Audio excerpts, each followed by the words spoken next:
Welcome to Chillin' 101. We hope this video helps. You start by verifying the alarm type so you know the correct shutdown path.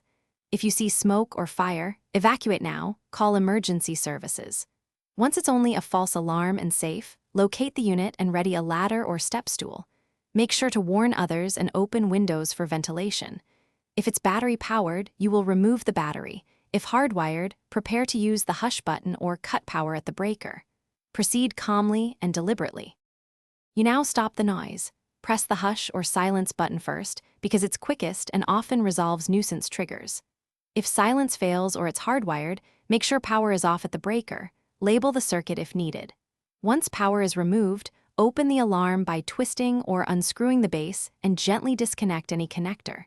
Remove battery or unplug the connector to prevent reset chirps. Make sure to ventilate the area and inspect for sources that cause the alarm. You finish by cleaning and resetting to prevent repeat alarms. After removing power, use compressed air or a vacuum around the sensor to clear dust. Dust often triggers false alarms. Wait at least 30 seconds, then replace the battery or reconnect power and test the unit to confirm it's silent.